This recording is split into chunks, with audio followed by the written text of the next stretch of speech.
Perhatian, di tempat duduk. Duduk, siap, gerak.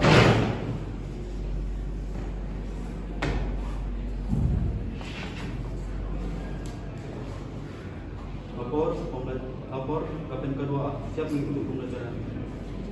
Lanjutkan.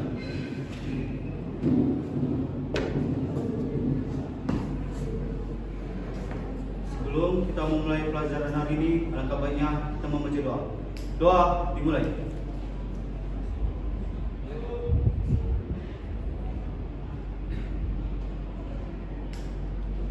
Doa selesai. Di tempat duduk, istirahat di tempat. Gerak.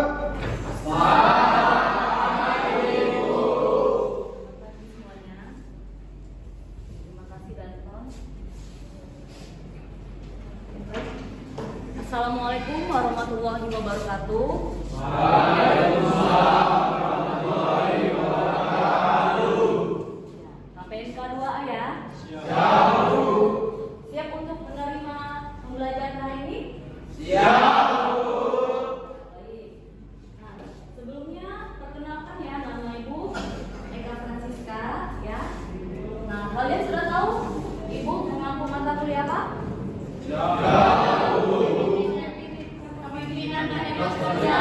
Kepemimpinan dan etos kerja. Nah, sebelum Ibu menjelaskan materi ya, ini Ibu mau menyerahkan dulu absensinya. Seperti biasa ya di jam.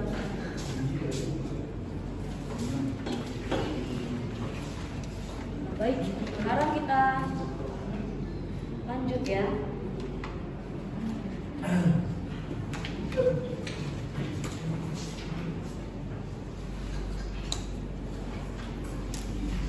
Kita mulai dari bab 1 ya, yaitu membahas mengenai definisi dan filosofi pemimpin. Nah, jadi untuk setiap materi atau pembelajaran ya, itu yang perlu kalian ketahui adalah ada tujuan yang diharapkan ya. Artinya setelah adalah ya, yang pertama memahami konsep dasar dan filosofi kepemimpinan serta mampu mengidentifikasi peranan seorang pemimpin ya. Jadi nanti akan dijelaskan apa mengenai konsep dasar dan filosofi kepemimpinan. Kemudian yang kedua, memahami pentingnya fungsi kepemimpinan dalam kehidupan berorganisasi dalam upaya untuk pencapaian tujuan organisasi secara efektif dan efisien. Nah, menurut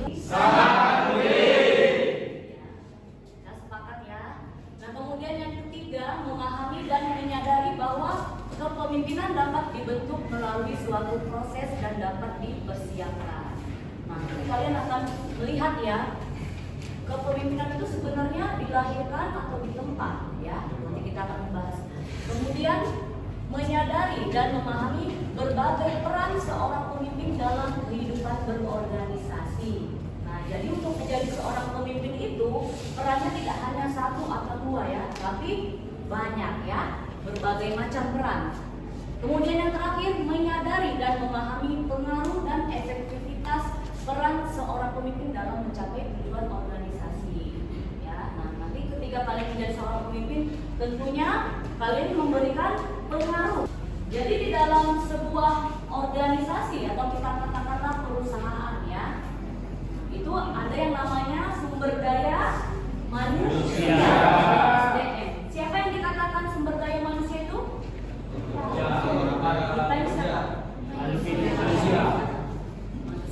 Manusia kalau udah bekerja di sebuah perusahaan dikatakan sebagai apa?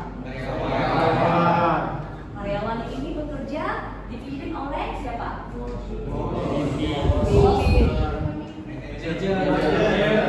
Pemimpin ada manajer ya. Nah, perlu kalian ketahui juga bahwasanya pemimpin dan manajer itu adalah dua hal yang berbeda. Nanti akan kita bahas ya. Nah, coba kita lihat. Seorang pemimpin harus dapat menciptakan integrasi ya. Integrasi artinya apa? Seseorang ya, atau lebih tepatnya seorang pemimpin adalah ini tadi bagaimana cara dia ya dalam memimpin seseorang, kelompok ya, mengarahkan ya, membina, itu nanti yang membentuk gaya kepemimpinan seorang pemimpin. Baik, kita lanjut pada definisi kepemimpinan ya. Nah, apa itu kepemimpinan?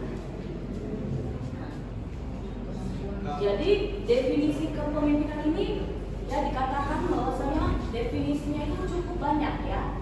Artinya kalau tiap orang ditanya ya, misalnya kamu ya, apa itu definisi kepemimpinan? Mungkin jawaban kamu berbeda dengan rekan kamu yang di sebelah ya. Nah, artinya setiap orang punya definisi masing-masing ya. Kita ambil definisi kepemimpinan ya menurut Wijono ya. Kepemimpinan adalah apa? Kemampuan seseorang untuk sedemikian rupa sehingga orang lain itu mau melakukan kehendak si pemimpin. Sebagai model seorang pemimpin, untuk menjadi seorang pemimpin harus memiliki kemampuan nggak? Salah satunya apa? Misalnya dalam hal apa kemampuan apa? Sekarang ini mau tanya ya. Ya kamu Ramanda, kamu katakan untuk menjadi seorang pemimpin harus memiliki kemampuan. Salah satunya adalah kemampuan komunikasi. Nah, kenapa alasannya? Karena Bu, kalau pemimpin tidak mempunyai kemampuan untuk berkomunikasi, maka dia nggak akan bisa mengarahkan anggotanya Bu. Jadi nanti anggotanya nggak bisa melakukan apa yang diinginkan oleh pemimpin itu. Benar sekali ya. Jadi salah satunya adalah memiliki kemampuan komunikasi ya. Komunikasi menempati urutan yang paling penting ya. Kenapa? Karena kita dalam hidup tidak terlepas dari yang namanya komunikasi ya. Untuk menjadi seorang pemimpin itu nggak perlu belajar, nggak perlu dilatih ya. Untuk menjadi seorang pemimpin itu ketika lahir dia sudah membawa sifat-sifat kepemimpinan.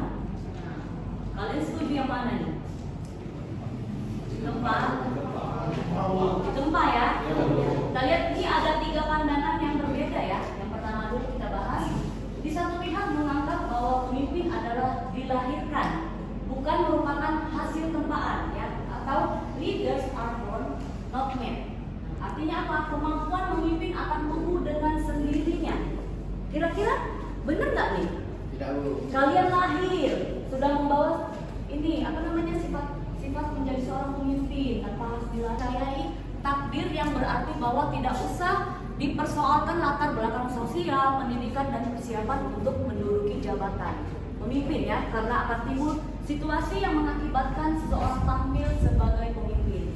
Nah, biasanya pandangan ini berlaku untuk siapa ini? Pemerintahannya bagaimana?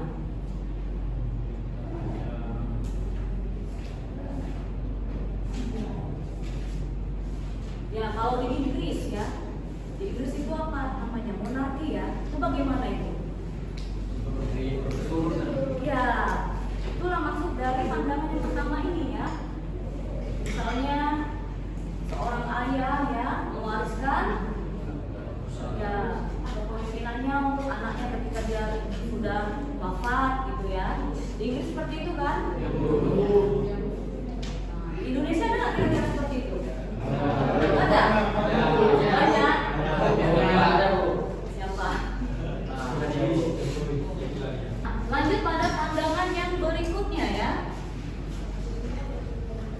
Pandangan bahwa untuk menjadi pemimpin yang efektif, seseorang perlu dipersiapkan dan ditempa.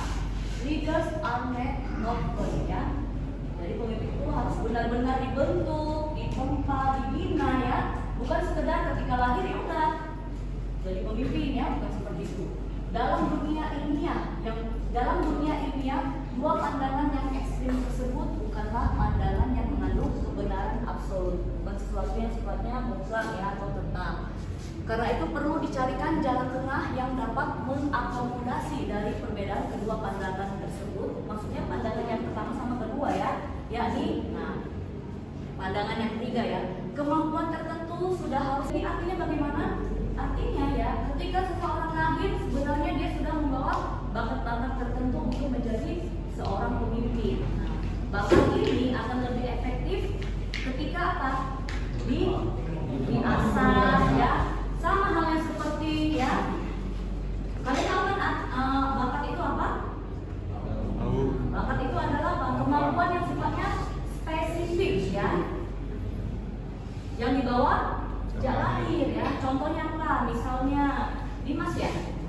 Oh Febri, misalnya Febri ya punya orang tua yang apa misalnya punya bakat di bidang musik ya. Nah, bisa jadi bakat tersebut diturunkan ke anaknya ya si Febri ini ya. Febri apa misalnya pandai main gitar ya, apalagi makin kita asah akan semakin optimal ya hasilnya ya. Nah, manajer dan pemimpin ya. Jadi antara manajer dan pemimpin itu terdapat perbedaan ya. Walaupun mungkin sebagian orang menganggap manajer itu ya pemimpin itu juga manajer ya. Mungkin ada yang mengatakan seperti itu ya. Nah, dalam konteks kehidupan organisasional, manajer dan pemimpin merupakan dua hal yang berbeda ya. Dengan kata lain, tidak semua pemimpin menduduki jabatan manajerial. Nah, ini perlu garis bawah. Ketua RT apalagi? Tokoh agama atau ulama bisa nggak? Ya, karena memang kemampuannya ya dalam ilmu agama, kemudian dia dipercaya ya oleh kelompoknya atau masyarakatnya ya. Nah, dan tidak semua manajer adalah pemimpin ya. Dari berbagai hal yang membedakan seorang manajer dengan seorang pemimpin yang menonjol adalah apa? Motivasinya, kemudian apa lagi? Riwayat hidup, cara berpikir dan cara bertindak. Nah, kemudian pernyataan si Gordon ya, apa itu? Cenderung menampilkan sikap impersonal, bahkan pasif terhadap keluarga. Artinya apa nih impersonal?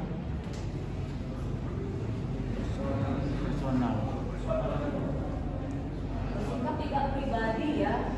Kemudian dia memperlakukan, misalnya ini kalian karyawan ya, kalian semuanya adalah karyawan di sebuah perusahaan. Ibu ini manajer ya.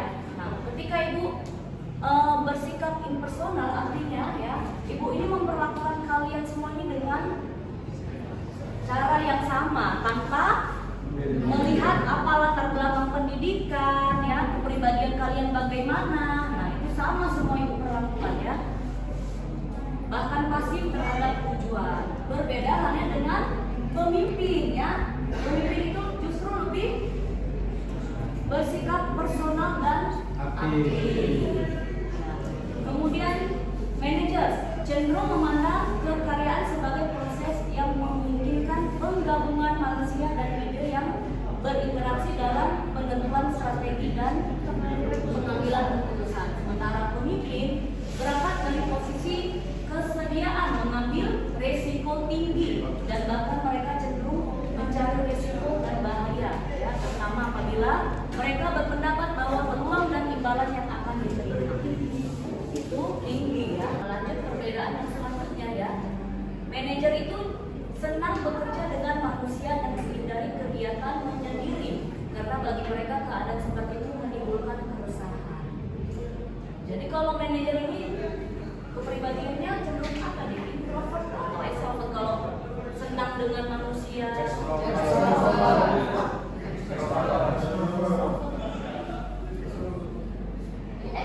itu keluar atau ke dalam? Ada in, ada X.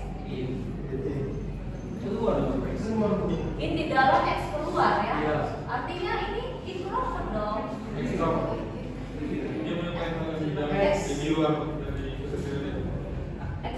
Extrovert ya, extrovert ya.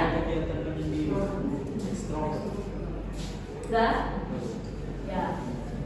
Kemudian pemimpin senang bermain dengan ide, sifat hubungan dengan manusia yang disenanginya lebih bersifat individu serta dengan ketegasan. Nah, jadi kalau pemimpin itu cenderung apa?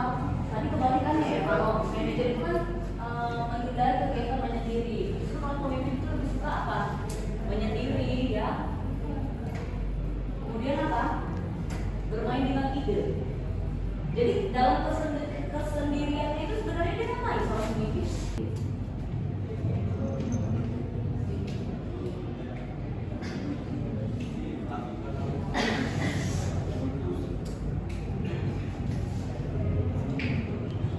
Berasal dari kata apa? Intuisi ya. Mengikuti apa? Cenderung mengikuti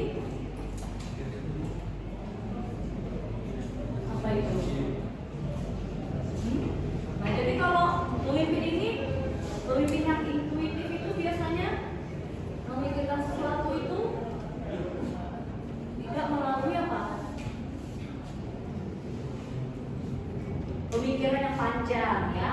Menangani kompleksitas kehidupan organisasi. Dan dilakukan dengan menciptakan keteraturan dan konsisten serta diwujudkan melalui perencanaan ya.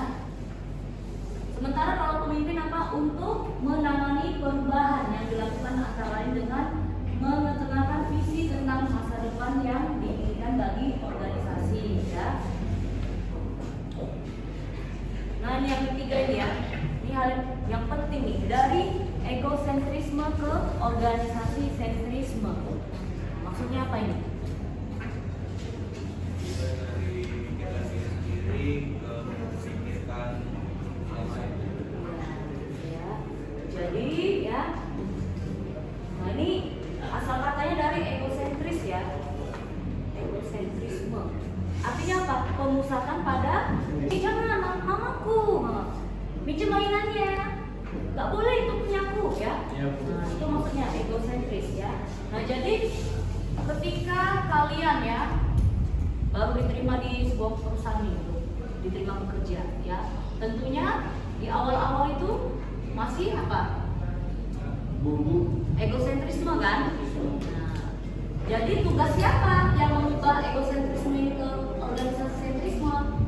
Adalah tugas si pemimpin ya. Pemimpin itu harus mampu ya.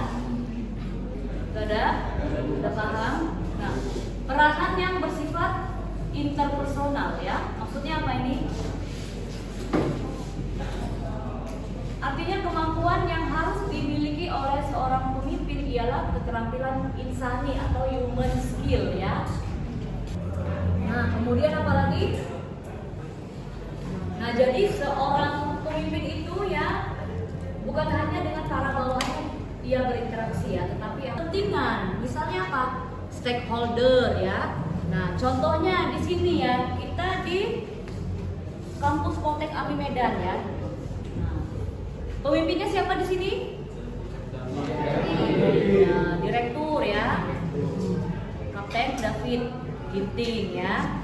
Nah, jadi untuk menjadi seorang Kapten David itu ya tidak hanya harus apa dengan para bawahannya saja ya berinteraksi dengan baik, tapi juga dengan seluruh para stakeholder. Stakeholder itu apa?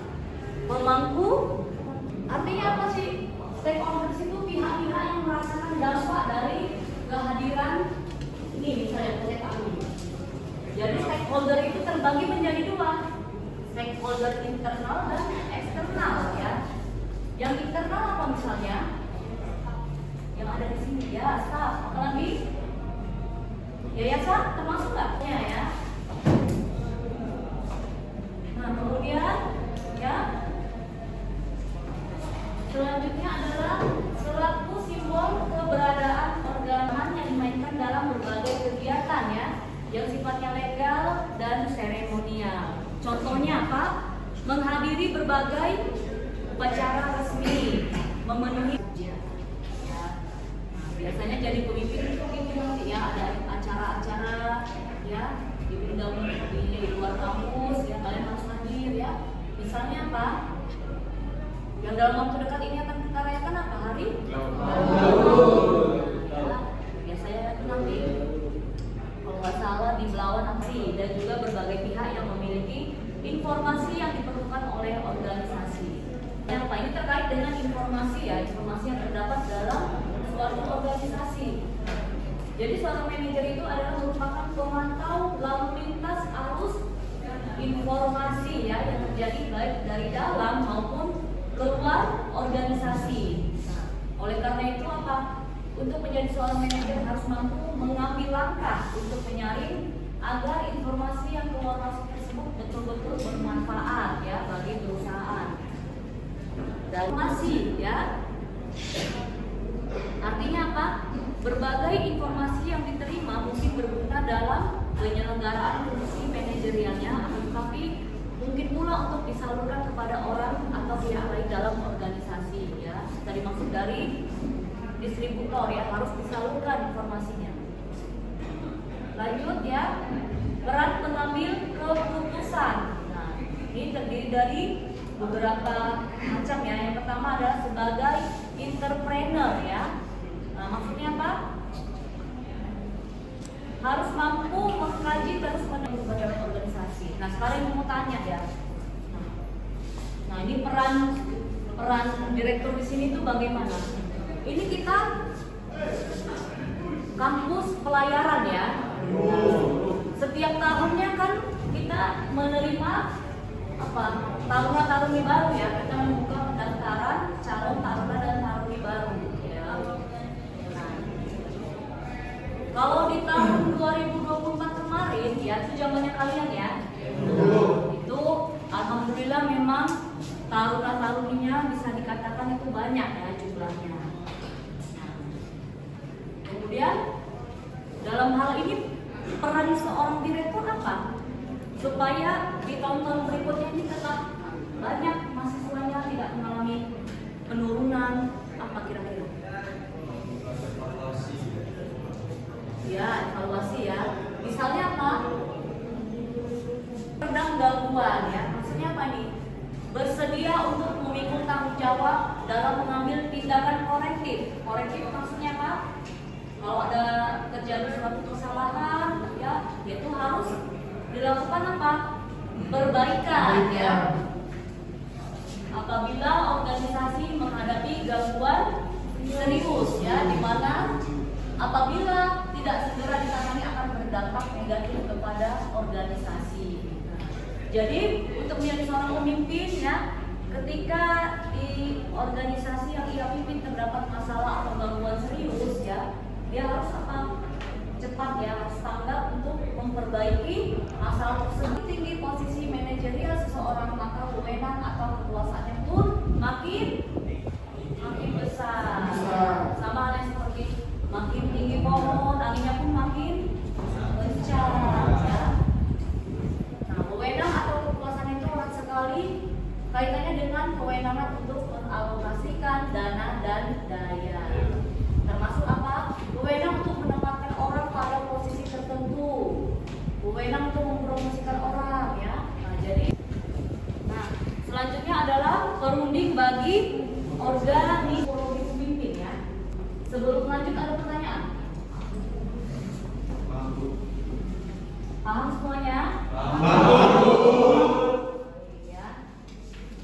Kalau kira-kira ada yang kurang jelas, langsung aja tanyakan ya, angkat tangan ya. Dan ketika ibu tanya, ya kalian coba aja menjawab walaupun mungkin tipologi pemimpin. Nah, bab 2 ya. Nah, tentunya ketika mempelajari tipologi pemimpin ini, harapannya apa? Tujuannya apa? Yang pertama adalah memahami dan dapat mengidentifikasi berbagai tipe pemimpin. Jadi pemimpin itu selanjutnya memahami bagaimana ciri-ciri tipe pemimpin paternalistik ya, apalagi tipe pemimpin laissez-faire ya, pemimpin demokratis dan pemimpin tipe otoriter. Nah, ini ada gambar ya. Ini ada gambar di depan ya. Nah, kira-kira di sini siapa pemimpinnya? Yang megang doang. Jadi yang dua ini sebagai Karyawan. Apa yang sedang dilakukan si pemimpin? Teriak ya. Jadi padahal kalau dari jarak dekat saja tidak perlu pakai topeng, lagi mementingkan diri sendiri atau egois ya.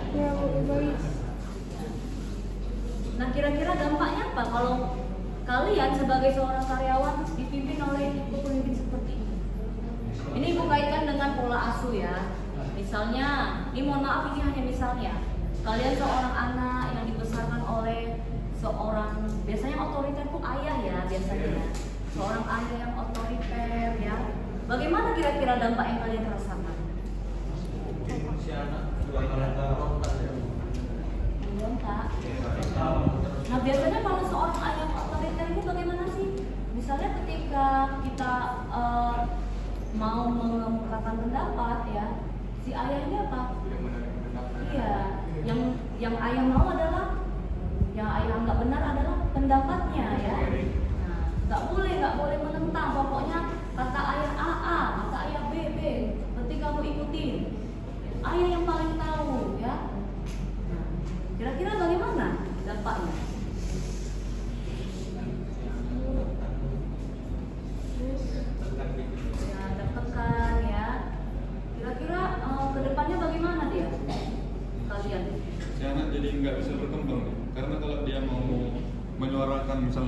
dia tahu rencana dia, itu dia jadi duluan takut Bu, karena ayahnya pasti nggak bakal mengapresiasi. Bisa memiliki kepercayaan diri nggak? Karena segala sesuatu itu harus mengingat gitu ya. Nah, ciri-ciri yang menonjol apa ini? Penonjolan diri yang berlebihan ya, sebagai simbol keberadaan organisasi hingga cenderung bersikap bahwa dirinya apa? Dan organisasi adalah identik. Artinya apa? Yang bersangkutan memandang dan memperlakukan organisasi sebagai miliknya. Ya. Jadi dia menganggap ya perusahaan ini saya yang mimpin, terserah saya. Jadi orang yang megalomaniak ini seperti apa? Gemar sekali dengan berbagai upacara atau seremoni yang menggambarkan kehebatannya ya pada waktu ia mengenakan pakaian kebesaran dengan berbagai atribut simbol-simbol keberhasilannya. Jadi maksudnya apa nih pemimpin yang tipe paternalis ini?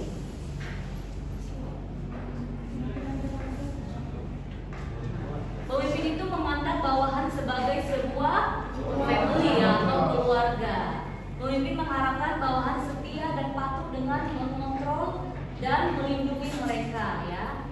Makanya ini dikatakan sebagai pendekatan yang kebapakan ya. Yakni pemimpin berusaha melindungi bawahan sambil mendorong mereka tumbuh dan mandiri. Nah, pemimpin ini cenderung peduli dengan bawahan ya, menganggap positif ya, peduli, menganggap organisasi sebagai sebuah keluarga ya. Nah, namun di balik sisi positifnya ternyata ada juga hal negatifnya ya.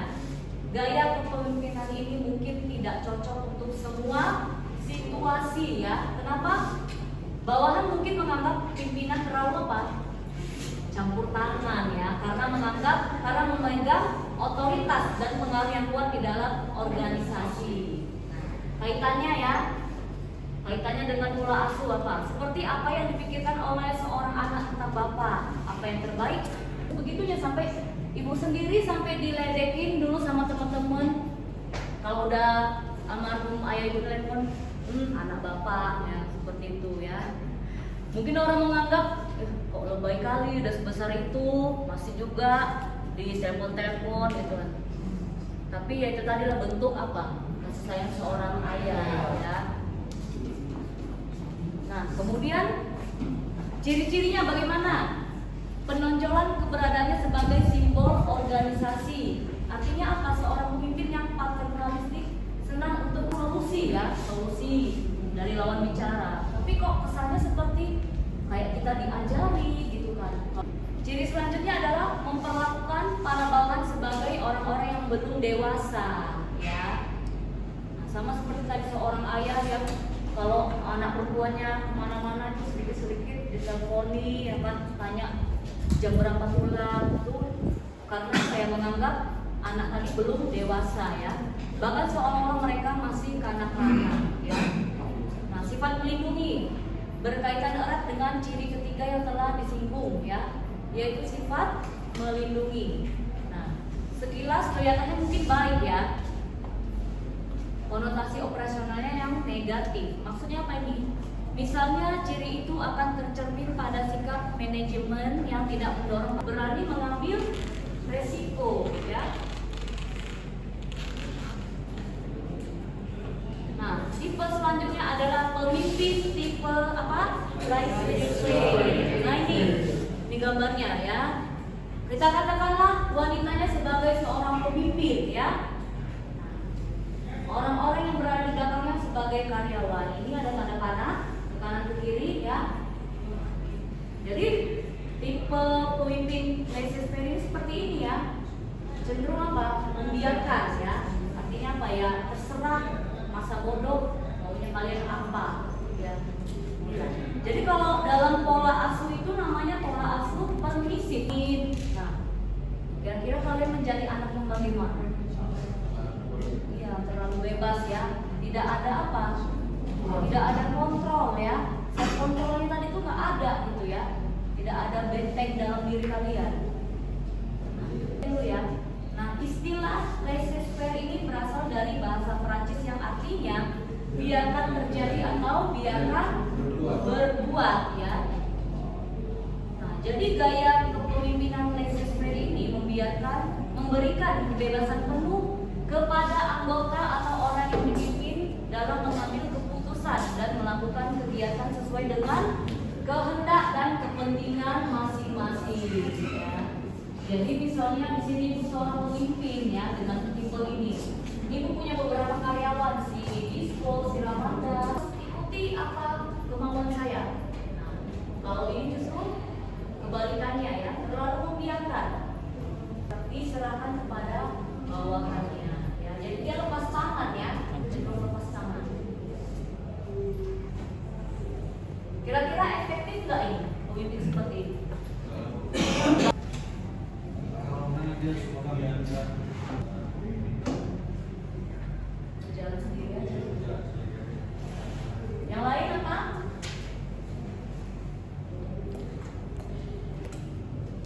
Kira-kira efektif nggak di pemimpin? Gaya kepemimpinan yang memberikan wewenang secara luas kepada anggotanya. Setiap ada permasalahan selalu mengikut sertakan anggota sebagai suatu tim yang utuh. Negara kita negara apa? Demokrasi. Ciri dari demokrasi apa? Menghargai pendapat satu sama lain. Yang selalu kita laksanakan setiap ini juga menggunakan umpan balik sebagai upaya mendidik bawahannya. Kemudian ada dalam suatu forum atau rapat yang dipimpin oleh pemimpin. Bagaimana kira-kira dalam rapat itu apa yang dilakukan oleh pemimpin dengan tipe ini misalnya? Ini contohnya ya, kalau kan ya pelantikan untuk jurusan teknik nautik. Nah, itu kemarin kami sudah melakukan rapat. Apa peran direktur di dalam rapat itu? Kalau tipenya seperti mengakui harkat dan martabat manusia. Jadi artinya kalau pemimpin seperti ini memanusiakan manusia, benar nggak? Dengan demikian berupaya untuk selalu memperlakukan para bawahan dengan cara-cara yang manusiawi, ya. Menerima pendapat yang mengatakan bahwa sumber daya manusia merupakan unsur yang paling strategik dalam organisasi, ya. Meskipun sumber daya dan dana lainnya tetap diakui sebagai sumber daya yang penting. Nah, ada beberapa karyawannya yang memiliki potensi dalam bidang tertentu, ya. Itu sebagai pemimpin yang demokratik biasanya dia akan berupaya bagaimana supaya potensi karyawannya itu terus bertumbuh. Jadi artinya seorang pemimpin ini harus tahu setiap keunikan yang dimiliki para bawahannya, ya. Karena memang kita ini karakternya nggak sama setiap orang ya. Kepribadiannya itu tidak sama ya. Bahkan yang kembar identik sekalipun itu memiliki perbedaan. Jadi misalnya dilihat seorang pemimpin, oh ternyata Manda memiliki kemampuan dalam public speaking misalnya ya, demokratik ya. Nah, jadi orang menganggap bahwasanya yang ideal itu adalah tipe pemimpin yang demokratik tadi ya. Nah, di sini dikatakan tipe demokratik adalah tipe yang didambakan. Nah, ini yang perlu kalian ketahui ya. Pada tingkat tertentu pandangan ini dianggap benar ya. Hanya mungkin ada waktunya harus disesuaikan dengan situasi nyata yang dihadapi oleh organisasi dalam arti untuk sementara waktu menggantinya dengan gaya lain ya. Jadi memang dianggap demokratik ini adalah tipe pemimpin yang ideal ya. Namun alangkah baiknya tidak dipertahankan ya dalam segala situasi. Artinya menyesuaikan dengan situasi dan kondisi yang dihadapi. Nah, pemimpin tipe karismatik, coba kita lihat di sini. Di gambar apa? Di dalam sebuah rapat sepertinya ya. Kita katakanlah yang berdiri. Nah, yang berdiri sebagai pemimpin ya. Ganteng nggak? Ya, kalau kita lihat keren ya. Keren ya kan? Tipe pemimpin karismatik. gaya kepemimpinan di mana seorang pemimpin mampu mempengaruhi dan menginspirasi orang lain melalui daya tarik pribadi ya, visi yang kuat dan kemampuan untuk membangkitkan emosi positif dan antusiasme pada bawahan atau pengikutnya. Jadi kalau kita melihat orang-orang karismatik itu seperti apa? Ya good looking ya kan. Terpenting kata Ramanda.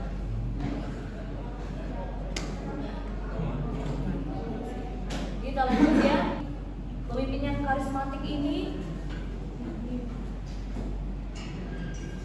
merupakan pemimpin yang mampu untuk membuat komitmen ya, mengambil resiko pribadi dan mempertaruhkan reputasi, membayar ongkos tinggi dan memberikan pengorbanan yang diperlukan demi terwujudnya visi yang telah ditetapkan.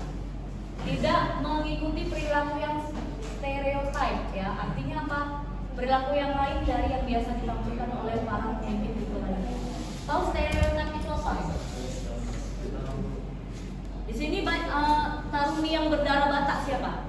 Nah. Ya. Siapa lagi? Ini kamu juga? Iya. Ya, bukan Batak. Atau kita ambil contoh orang Batak secara umum aja ya. Ya. Pandangan orang terhadap orang Batak itu bagaimana? Anggapan orang? Ya. Siapa lagi? Cantik. Cantik. Manja. Bagaimana kalian? Apa pandangan kalian melihat kami? Lembut. Melihat dari pemimpin karismatik ini apa? Mampu membaca situasi organisasional yang dihadapinya dan mampu mengenali karakteristik para bawahannya sehingga apa? Dapat menyesuaikan gaya kepemimpinan menjadi pemimpin dengan tipe yang seperti apa? Udah, sekarang Taruninya dulu kamu. Kira-kira tipe yang mana? Karismatik. Karismatik. Alasannya? Karena pemimpin karismatik itu lebih enak sama bawahannya gitu. Kayak lebih disenangi gitu. Enaknya kenapa? Karena seperti kawan gitu. Karena kayak lebih akrab dengan bawahannya. Ya. Kayak karena pemimpin karismatik itu gampang menyesuaikan sama lingkungan. Mampu beradaptasi ya. Tapi memang yang perlu kalian garis bawahi ya, ketika nanti menjadi pemimpin juga harus menjaga jarak dengan bawahan ya. Ketika di luar ya boleh lah ya jadi teman ya, tapi kalau di pekerjaan itu tetap harus ada batasan ya. Setuju ya? Udah. Cukup? Pertanyaan? Ini ya. Terima kasih atas partisipasinya ya. Kita lanjut pada pertemuan berikutnya. Ya. Ibu tutup dengan wassalamualaikum warahmatullahi wabarakatuh.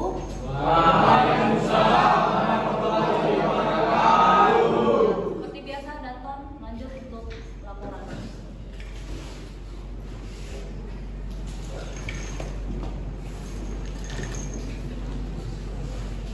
Latihan, kita duduk siap, gerak.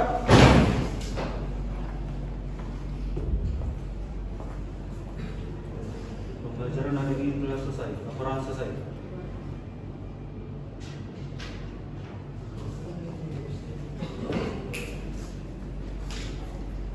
Sebelum kita pulang, alangkah baiknya kita membaca doa.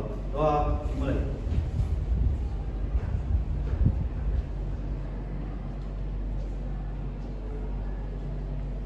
Doa selesai. Di tempat duduk, istirahat di tempat. Gerak.